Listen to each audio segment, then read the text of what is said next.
Greetings, collective. This is Damien with HK Readings Healing Culture Tarot. I'm really, actually, y'all are joining me from the couch in my room. I'm just like,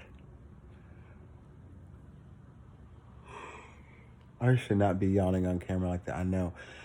Just got off work, super tired, chilling, and there's been something that's been kind of on my mind. I guess I didn't think about making a video about it until this very moment, but it was actually in response to one of my viewers from one of the recent readings that I did.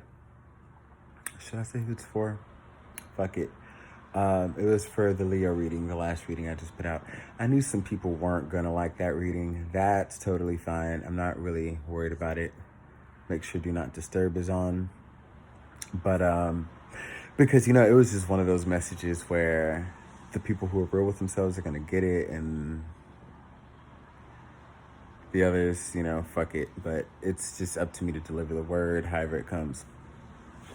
But anyways, the comment on that just kind of struck in me the desire to just go ahead and do this video. Because it reminded me of how we look at relationships, partnerships, romances, as far as literally the conditioning that we put ourselves into. Do y'all know how there are a lot of phrases out there and sayings that I'm sure at some point in your life when you actually thought about it and it hit you, you were like, why the fuck did I say that? You kind of see the way language or modern language has been set for control and beyond language, but just down to the little things like the idioms and just the things that we say, right? Well, yeah, you break it down, you're like, why the fuck do I say that? That just makes no sense. And you can kind of see if you're a spiritual person, how that may have hindered things you've attracted, because you would always say certain things. Now, the particular thing for me that's just been sitting, and I'm glad I am taking the time to share that with y'all, is, you know how we always talk about looking for our other half? Say that again. For those of you in the back who may not have heard me or just like, wait, did he say that? Yeah, I did.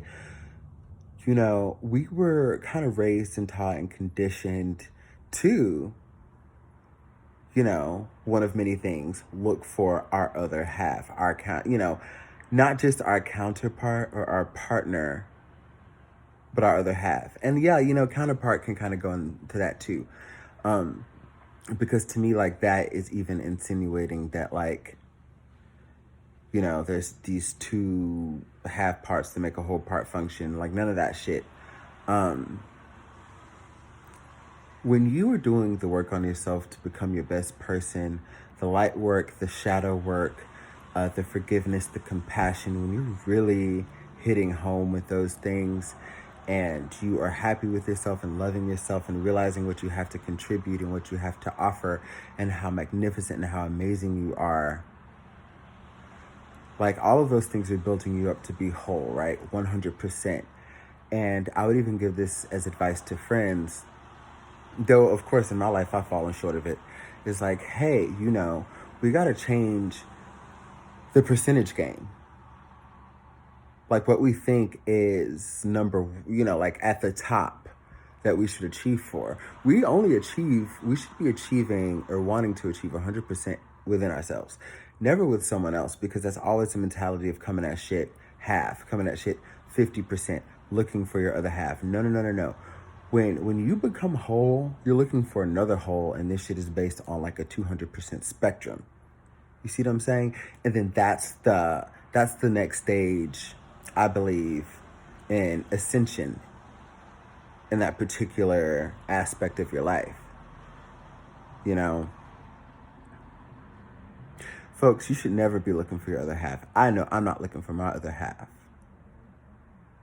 looking for another person that I can share my life with that is whole, that will have all of their own friends, all of their own hobbies, all of their own desires, not too self-sacrificial, not too, gullible, like all of that shit, to where, there's codependencies.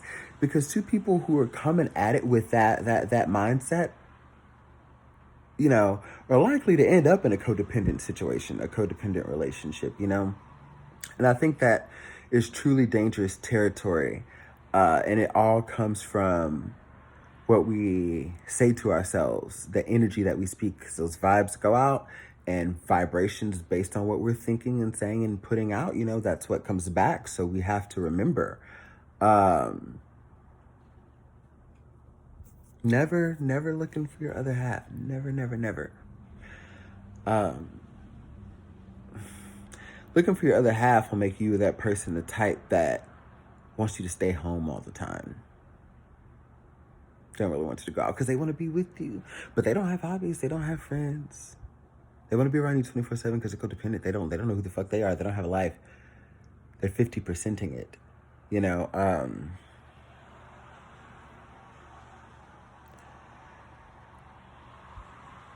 That other half type shit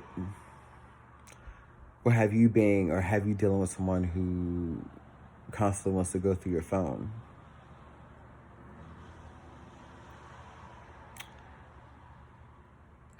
Wants to get married too soon. Already talking kids on the third date. Like, I don't know, just shit, So remember, y'all, I don't want to become too redundant in nature with examples or just re-emphasizing what I'm saying. I think the point is pretty clear, and I feel, at over 7 minutes now, I definitely dove into as much that, is necessary. But never look for your other half, y'all, because it's all about you being whole, getting another person that's whole. We're rocking this shit from 200%. When we're talking grades in school, whether you're in high school, whether you're in college, whatever's going on, yeah, you can rock that on 100. It's built for that. It's made for that. But this life shit is, can't be confined to 100% at all.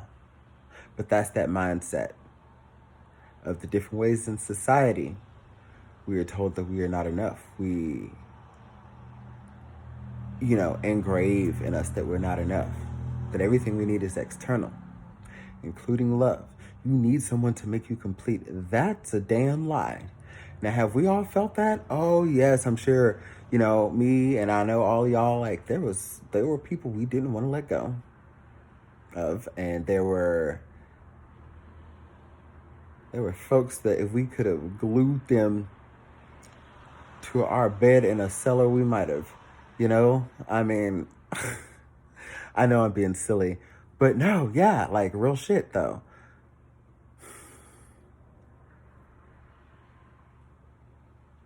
But yeah, that's all I got for now. I feel like if another idea or message pops up, I'll get back on the tube. I'm resting and building my energy before I complete, the last 2 signs for January, which will be Cancer and Sagittarius, no particular order. And from there, I'll do some bonuses towards the end of the month, likely for highest viewership, and go straight into February. This has been a month of rest, and I think y'all knew. I think y'all know. I'm not the only reader who's had to tell you, and I know y'all have been needing to rest so much, and as we ascend, we get tired, and we just want to sleep all the time. But we can't do that. Of course, I've been working my ass off, but I also still want to sleep.